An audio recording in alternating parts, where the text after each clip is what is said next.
I am going to show you guys a video today on how I do some spraying and finishing of cabinet doors.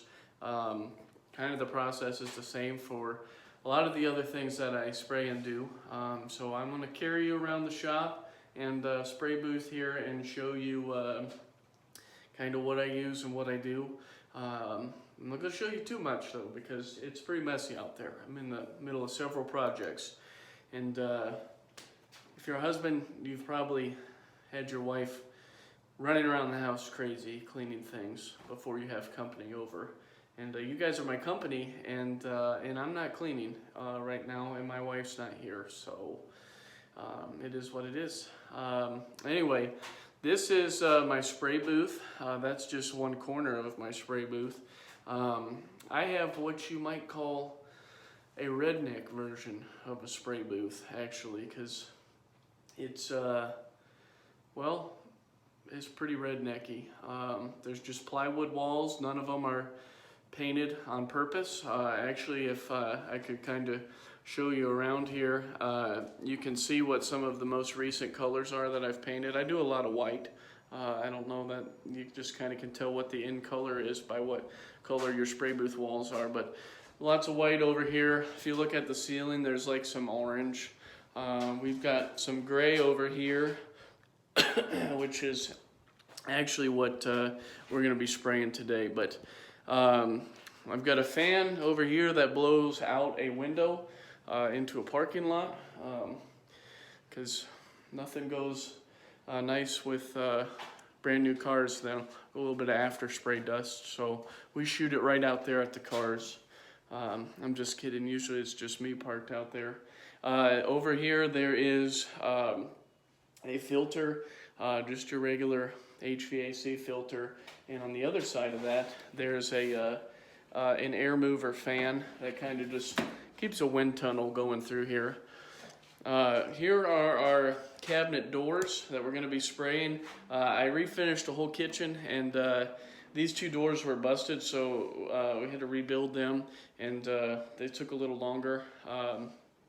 So we're going to spray those today and give them back to the customer, because they've been very patient with us, and that's always a good thing. Back here in this illy lit corner of mess is the back side of what I showed you inside. There's that little filter is there. This is the fan that blows through. This is the spray system I use. It's a Titan Cap Spray 95. There's several different options. I use HVLP, which is high volume, low pressure. So you tend to have a little less overspray. I feel like I have a whole lot more control with the HVLP than I do an airlift sprayer. But you can definitely spray cabinet doors and things with an airless sprayer as well. Alright, the next thing I'm going to show you is the actual gun that I use. It came with the cap spray, so whatever this thing is called, there's probably a name for it. Just says Titan. I don't know. You can upgrade and get different guns. I did forget to show you when I was over there. I did wire a switch to the inside of this booth, so I don't have to walk all the way around to turn on the sprayer. I can just hit a switch and it turns on. But anyway, there's several different things you can use. I started out with the HVLP in just this gun. It's got the bottom feed can that you fill up with your paint. I used that for a long time, but honestly, you know, I'm in my 30s now and I'm getting weak. I'm kind of on the downhill side of life, as you might say. But this gets kind of heavy, and my arms get sore if you have to hold this up and keep spraying things. Also, if you're spraying inside of cabinets, anytime you turn this thing upside down, you'll start to put paint up through this overflow tube thing. That's backwards. There we go. And it's not a good thing. It just clogs up, and then you got to take everything apart and clean it, and that's no fun in the middle of a job. So then I upgraded, and I got a remote pot. So anyway, that's the only pot that I do on the job site is a remote pot. We don't do any of that other stuff, but this is it. There's a little hook here you can clip onto stuff. I think Titan makes this too. Yeah, it is. It's a cap spray thing. You hook a hose into there, and basically all you do is you have your air hose, you've got your supply line hose for your paint or whatever you're using, and then you're pretty much free to move this all around and spray however you want. It takes a little longer to clean it. You do have this hose that you'll have to clean out, so you'll have some wasted paint, but not nearly as much paint as you would waste in, you know, one of those 25-foot long airless sprayer hoses. So that's kind of the setup I use. Now I'm going to show you the product I use.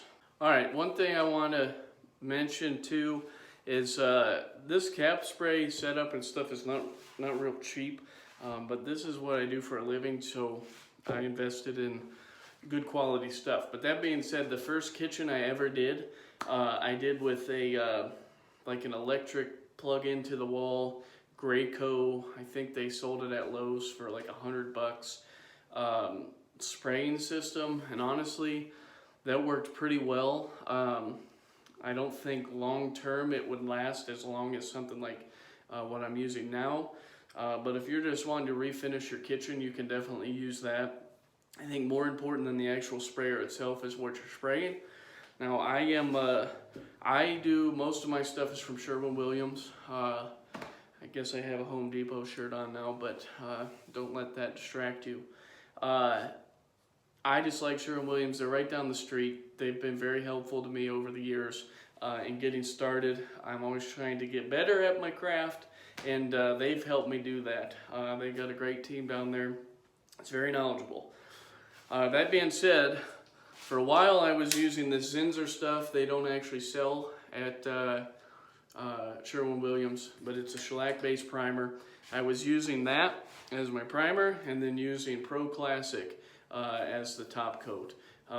Worked well for a while. My only problem is that people want cabinets that aren't just white, or they're not just lighter colors, and Pro Classic, for whatever reason, you cannot get an ultra deep base in that, so you're kind of stuck with, well, lighter colors. So I went to the fine people at Sherwin-Williams, and I said I want something where I can get the whole range of colors.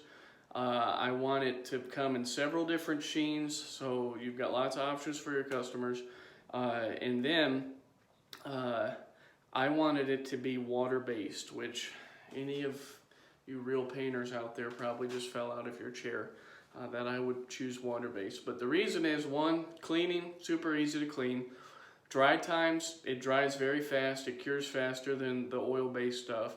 And I don't have tons of money to invest into a system for oil-based stuff and water-based stuff. So I have one system, one gun, and I can clean everything with Dawn dish soap.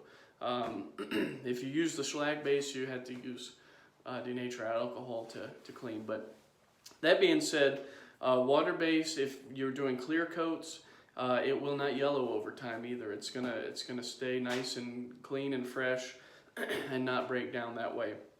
So now what I use is, not this one, sorry. I tried this before. It's a water-based alkyd urethane. This is the, you gotta go behind the counter to get this stuff. It's not just sitting out in the showroom. But I liked it. It did take a little longer to dry, and it wasn't, I don't know, I just didn't like the finish of it as much as these other ones I tried. I tried this water-based pre-catalyzed epoxy. Not bad, but still wasn't the thing I was looking for. Now, if you'll pardon me, what I use is this Sherwood Chem Aqua. You get the primer with it as well. It's got its own primer that you use for this, which is about half the cost of the primer I was using. And this stuff, at my Sherwin-Williams, they stock it. Sorry, hope that's not the coronavirus.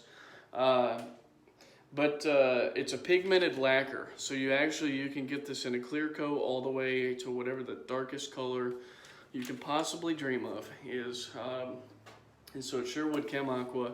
You can get this at Sherwin-Williams. And the last two things I want to show you are, well, one real quick is this my spray rack. It's right over here. Don't look out in my shop. It's messy, sorry.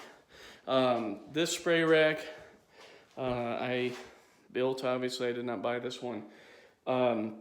This is at like a 5-degree angle if you can't tell from the video, so it just sits back a little. I've got a whole bunch of these pipes, these 3/4 PVC pipes that I have on there. You can spray your stuff, set it on these. I only spray one side at a time. I know a lot of people hang stuff. You can actually spray faster that way because you can spray both sides. And anyway, I don't have the whole hanging set up, so this is what I use. There's another one over there you can source up on both sides. But we're only doing 2 doors today, so it's not a big deal. But the other thing I use are these Sureline paint caps or lids. They fit right on the top. I think they make quart size ones too, but they fit it right on top of the gallons. You can close this lid and close this thing, and this folds down. And honestly, I've stored paint with these lids on them for like several weeks and not had any problem with stuff starting to dry or harden.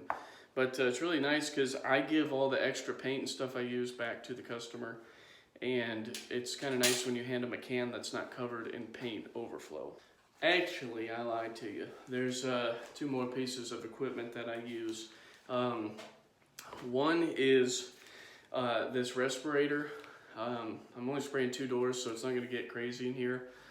But generally, if you're doing this for any long period of time or over an extended, period of like years and years that you do this stuff, it's a good idea to wear a respirator. Some people wear eye goggles, which I haven't figured out, because you get overspray and it covers the goggles and then you can't see what you're spraying. But anyway, with the air movement I've got through here, it's never really a big deal. Also, hey, fun fact, you can wear this into Walmart and to Applebee's and to wherever they say masks are required. And I think it's probably more effective than the t-shirt with ear loops people have, but that's for a different video. The other thing I wear is this hat. It's an original Westcott Woodworks hat there. Left it in my dashboard for a while, and now it's faded. And is now my paint hat, because sometimes I go to other jobs and other things and don't want paint in my hair. And to be honest with you, some of my hair has started to leave my head and show itself in other places of my body and or ears, and I'm trying to convince it to stay up there.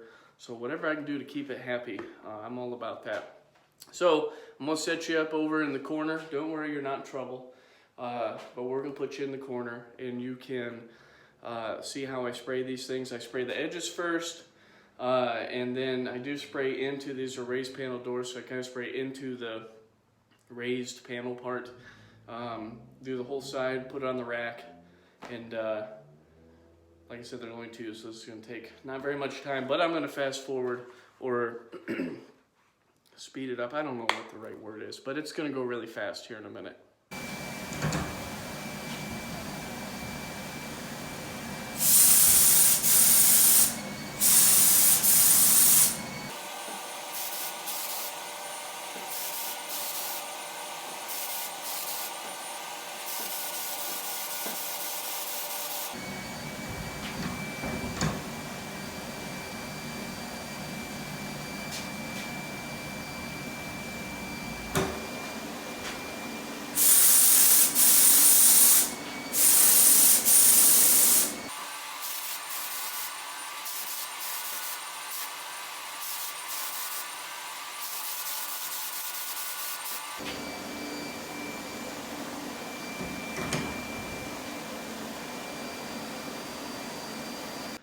So there you have it. That's how I spray cabinet doors. I did bring you out of my shop, so as long as you promise not to shop shame for how dirty it is in here, we'll let you see a little bit of it. But a couple other things I did forget to mention. Obviously, I do use that little turntable thing to spin the doors around, and probably several other things I forgot, but you can comment or ask a question if you want to. There's always that guy though that he'll find something like, you know, very small to critique on. Don't be that guy. But maybe there's something huge I did wrong, I don't know. But this is the method I use now. Can't guarantee I'll do this forever. I'm always trying to get better. That would be my encouragement to you, is this is how one guy does this. You call it the redneck version, but there's several other ways to do this. There's lots of other products you can use. I'm not a salesman for Sherwin-Williams. I just like that they're right down the street.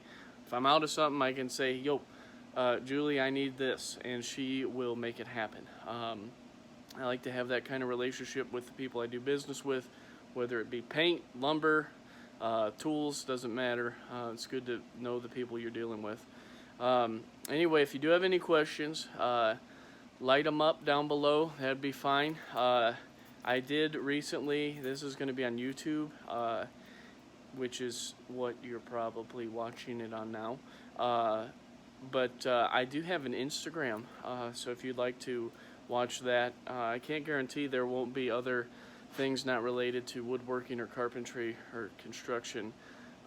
It could just be downright shenanigans. I don't really know. It's hard to see the future on those things. But anyway, thanks for watching.